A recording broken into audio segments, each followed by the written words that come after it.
Ella had always been the type to color inside the lines. A primary school teacher from Manchester, she lived in a modest flat not far from the city centre, walked to work, and spent her Sundays with her mum over cups of Yorkshire tea.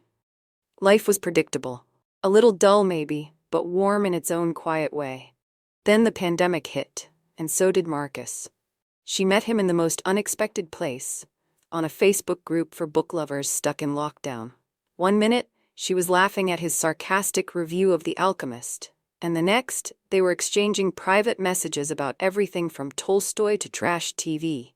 Their chats turned into long, late-night video calls. He'd be sprawled out on his couch in Atlanta, Tesla the dog snoring beside him, while she curled under a blanket with her laptop on her knees. He had this laugh, big, unapologetic, and a way of making the world feel a little lighter. Soon, care packages began crossing the Atlantic, her homemade shortbread and little notes written in fountain pen, his favorite local coffee beans, and hand-drawn doodles of them as cartoon characters. Marcus was everything she wasn't. Loud in a charming way, always 3 steps ahead with some business idea, and living in a glass-walled condo that overlooked Atlanta's skyline. He had a dog named Tesla, a Tesla parked downstairs, and a startup dream that involved connecting people with something he called emotional algorithms. Ella thought he was brilliant. He thought she was the calm he never knew he needed. They spent 2 years in long-distance limbo. Visits when borders allowed, stolen weekends, FaceTime calls during lunch breaks. They fell asleep to the sound of each other's voices, made playlists for each other, and imagined a future that didn't require time zones. And then, one snowy January evening, he asked her to move. "I'll take care of everything," he said. "Just bring yourself." So she did.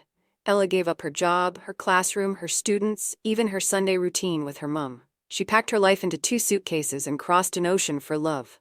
Atlanta was sunshine and steel. Wide roads, sprawling suburbs, everything felt exaggerated, the heat, the accents, the portions. She felt like an alien the moment she arrived. No one walked, everyone drove. The local supermarket had 4 aisles just for cereal. Marcus greeted her at the airport with a bouquet of white orchids and a 1,000-watt smile. They kissed like teenagers in the arrivals hall. For the first few days, it felt like a honeymoon. They ordered takeout every night, explored neighborhoods in his car, and danced barefoot in the condo kitchen to old Sam Cooke records. But within a week, the cracks began to show. Marcus was always working. 14-hour days turned into 16. If he wasn't pitching investors, he was tweaking code.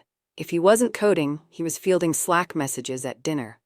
He was physically present, but somewhere else entirely. Ella, waiting for her visa to clear, wasn't allowed to work yet.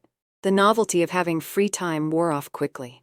She joined a yoga class full of peppy instructors and well-toned retirees, took up baking, and tried to decode the rules of American football for Marcus's sake. But something gnawed at her. It wasn't just homesickness. It was a kind of emotional vacancy, an echo where connection used to be. Marcus had stopped asking about her day. Stopped listening, really. Once, when she confessed she felt invisible, he kissed her forehead and said, "You're strong, you'll be fine."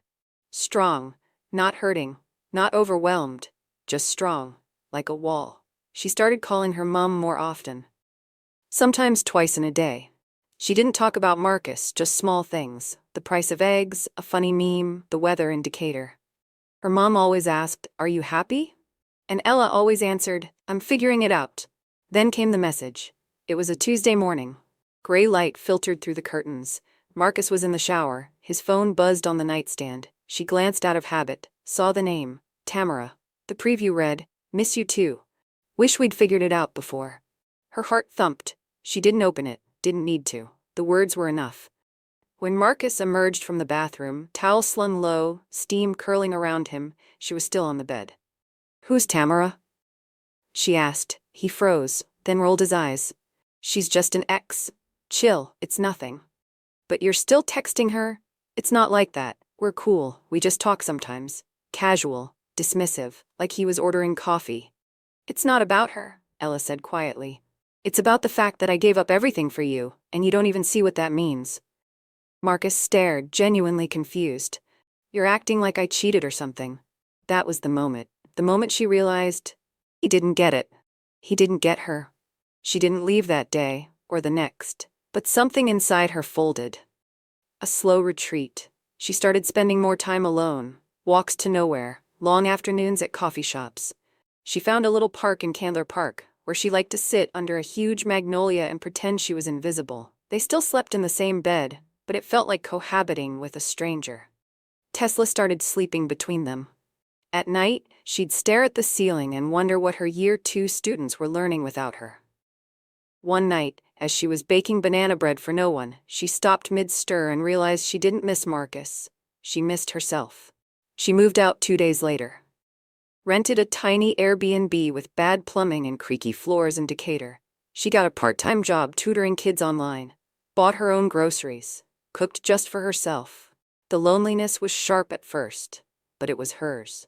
Months passed, spring turned to summer. She made friends, real ones. A barista named Janelle who loved indie films, a neighbor named Luis who lent her a bike. She started going to open mics, joined a book club, tried hot chicken, hated it, and tried it again.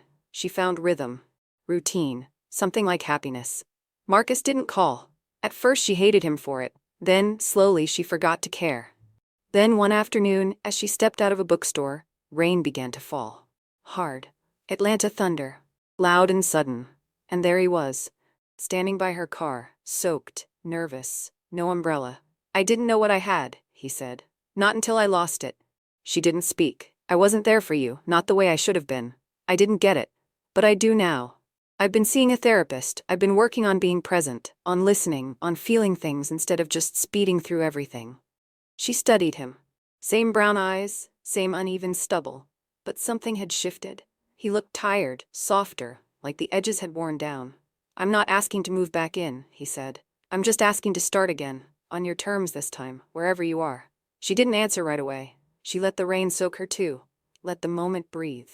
Eventually she said, "I need time." Not to decide if she loved him. She did. That was never the issue. But love wasn't the only thing that mattered anymore. Trust did. Balance did. She did. She'd flown across an ocean once for someone else. Next time, if she flew again, it would be for herself. But still, she smiled.